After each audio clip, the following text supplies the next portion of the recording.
हिमालय के जंगल में एक टुनटुनी चिड़िया अपनी सास बबली कबूतरी के साथ रहती थी। उसका पति कालू कौवा जो एक किसान था, वह खेती बाड़ी का काम भी किया करता था। कालू कौवा जितना भी सब्जियां उगाता था, उन सब्जियों को बबली कबूतरी बाजार में बेचा करती थी। माँ जी, एक खुशखबरी है, मैं आपके बेटे के बच्चे की माँ बनने वाली हूँ। अरे वाह टुनटुनी, यह तो काफी अच्छी बात है। टुनटुनी बहू, टुनटुनी तुम मेरे लिए खाना लगा दो, मैं बाजार में सब्जी बेचने जा रही हूँ।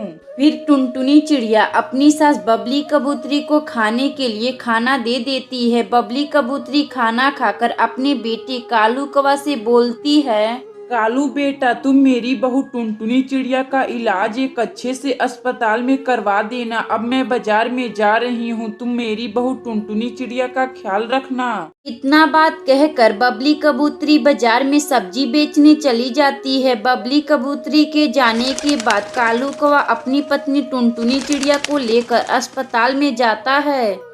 अरे ओ डॉक्टर, जरा चेकअप करके बता तो मेरी पत्नी टुनटुनी चिड़िया के पेट में बेटा है कि बेटी। उल्लू डॉक्टर टुनटुनी चिड़िया का चेकअप कर कालू कौवा से कहता है, अरे भाई कालू, आपकी पत्नी टुनटुनी चिड़िया के पेट में एक नहीं दो बेटियां हैं। यह क्या बोल रहे हो उल्लू डॉक्टर? हाँ कालू भैया, मैं यह सही बोल रहा हूँ। आपकी पत्नी टुनटुनी चिड़िया के पेट में एक नहीं दो बेटियां हैं।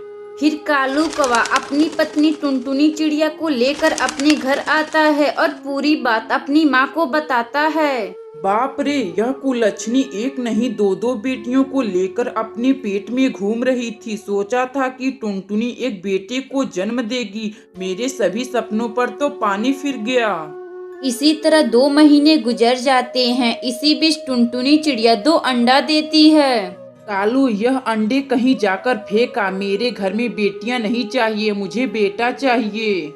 यह आप क्या बोल रही हैं माँ जी? बेटा बेटी तो भगवान के हाथों में है, इसमें मेरी बेटियों का क्या दोष है? कुछ दिनों बाद टुनटुनी चिड़िया के अंडों में से 2 खूबसूरत सी चिड़िया बाहर निकलती हैं। फिर बबली कबूतरी टुनटुनी चिड़िया और उसकी बेटियों को घर से निकाल देती है।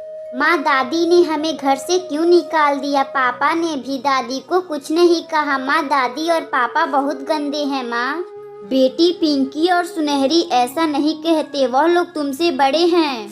माँ, अब हम लोग कहाँ रहेंगे? हमारे पास तो रहने के लिए घर भी नहीं है। बेटी पिंकी और सुनहरी, मैं तुम लोगों को लेकर बांसपुर के जंगल में ले चलती हूँ। फिर टुनटुनी चिड़िया अपनी दोनों बेटियों को लेकर बांसपुर के जंगल में पहुंच जाती है। माँ, मुझे बहुत जोरों की भूख लगी है, आप मुझे कुछ खाने के लिए दीजिए। बेटी पिंकी और सुनहरी, मैं इस वीरान जंगल में कहाँ से तुम लोगों के लिए कुछ खाने के लिए ले आऊं? लेकिन तुम लोग चिंता ना करो, मैं अभी कुछ पक्षियों से उधार खाना मांग कर ले आती हूँ। फिर टुनटुनी चिड़िया बंटी कबूतर के घर जाती है और उससे बोलती है, बंटी भैया, मुझे कुछ खाने के लिए हो तो दे दीजिए। मेरी बेटियां बहुत भूखी हैं, वह अन्न का एक भी दाना नहीं खाई हैं। फिर बंटी कबूतर टुनटुनी चिड़िया को मकई का भुट्टा देता है, जिसे लेकर टुनटुनी चिड़िया अपनी बेटियों के पास आती है और मकई का भुट्टा अपनी बेटियों को खाने के लिए दे देती है। माँ, हमें खाने को तो मिल गया, लेकिन रहने के लिए हम लोग कहाँ रहेंगे? माँ, बेटी पिंकी और सुनहरी, तुम लोग चिंता ना करो, मैं अभी मिट्टी का एक खूब सुंदर सा घर बनाऊंगी, जिस घर में हम लोग खुशी खुशी रहने लगेंगे। फिर टुनटुनी चिड़िया अपनी बेटियों के साथ एक खूबसूरत सा मिट्टी का घर बनाती है, जिस घर में वह लोग खुशी खुशी रहने लगती हैं। अगर आपको यह कहानी अच्छी लगे तो वीडियो को लाइक करें और चैनल को सब्सक्राइब करें और बेल आइकन को दबाना ना भूलें। हमें कमेंट बॉक्स में बताएं कि हमारी कहानी आपको कैसी लगी।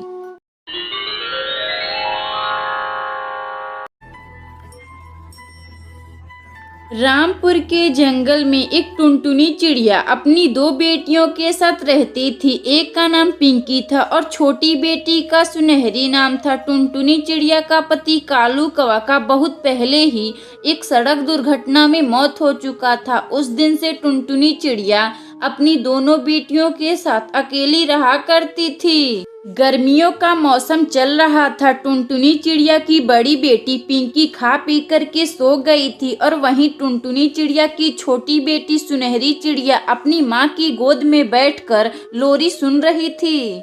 सो जा सुनहरी सो जा, मम्मी पापा आएंगे, 4 खिलौने लाएंगे, एक खिलौना टूट गया, मेरी प्यारी बेटी सुनहरी सो गई। सो जा सुनहरी सो जा, मम्मी पापा आएंगे, 4 खिलौने लाएंगे, एक खिलौना टूट गया, मेरी प्यारी बेटी सुनहरी सो गई। टुनटुनी चिड़िया की बेटी सुनहरी चिड़िया अपनी माँ के गोद में लोरी सुनकर सो जाती है। तभी कुछ ही समय बाद जंगल का मालिक बंटी कबूतर टुनटुनी चिड़िया के घर आता है।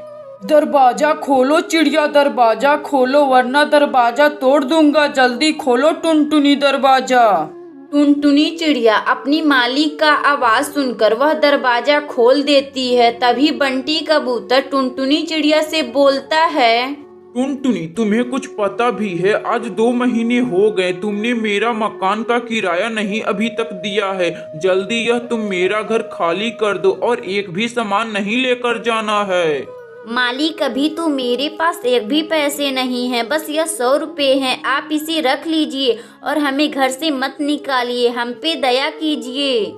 अगर टुनटुनी मैं दानी बन जाऊंगा तो मैं भूखा ही मर जाऊंगा। टुनटुनी तुम्हारा 1000 किराया हुआ, पैसे अभी दो नहीं तो मेरे घर से निकल जाओ। बंटी कबूतर की बात सुनकर पिंकी और सुनहरी बाहर आती हैं और साथ में अपने पिता का फोटो भी ले आती हैं। तभी बंटी कबूतर कालू कौवा का फोटो देखकर वह छीनकर फेंक जाता है और फोटो टूट जाता है। इसी तरह टुनटुनी चिड़िया रात बिताती है और अगली सुबह अपनी दोनों बेटियों को लेकर भरतपुर के जंगल में आ जाती है। तभी टुनटुनी चिड़िया की दोनों बेटियां अपनी माँ से बोलती हैं, माँ मुझे बहुत जोरों की भूख लगी है, मुझे दूध पीना है, आप मेरे लिए दूध ला दीजिए। टुनटुनी चिड़िया फिर अपनी दोनों बेटियों के दूध लाने के लिए बबली कबूतरी के घर जाती है और बबली कबूतरी से बोलती है, बबली कबूतरी बहन, मेरी बेटी पिंकी और सुनहरी बहुत भूखी हैं, आपके पास दूध हो तो मुझे दे दीजिए, मैं उन्हें पिला सकूं। वह सुबह से अन्न का एक भी दाना नहीं खाई हैं। ये लो टुनटुनी, यह दूध का पैकेट, तुम इसे ले जाओ और अपनी बेटियों को पिला देना, शायद इससे उन दोनों का भूख मिट जाए। टुनटुनी चिड़िया फिर दूध का पैकेट लेकर अपनी बेटियों के पास आने लगती है। तभी रास्ते में अचानक टुनटुनी चिड़िया के सामने एक बहुत तेज सी कार आ जाती है। टुनटुनी चिड़िया का उस कार से एक्सीडेंट हो जाता है, जिसकी वजह से टुनटुनी चिड़िया का वहीं मौत हो जाता है। फिर टुनटुनी चिड़िया की मौत के बाद पिंकी और सुनहरी बिल्कुल अकेली हो जाती हैं। इसी तरह 2 हफ्ते गुजर जाते हैं। एक दिन की बात है, पिंकी और सुनहरी को जमीन पर कुछ नारियल गिरे हुए दिखाई देते हैं।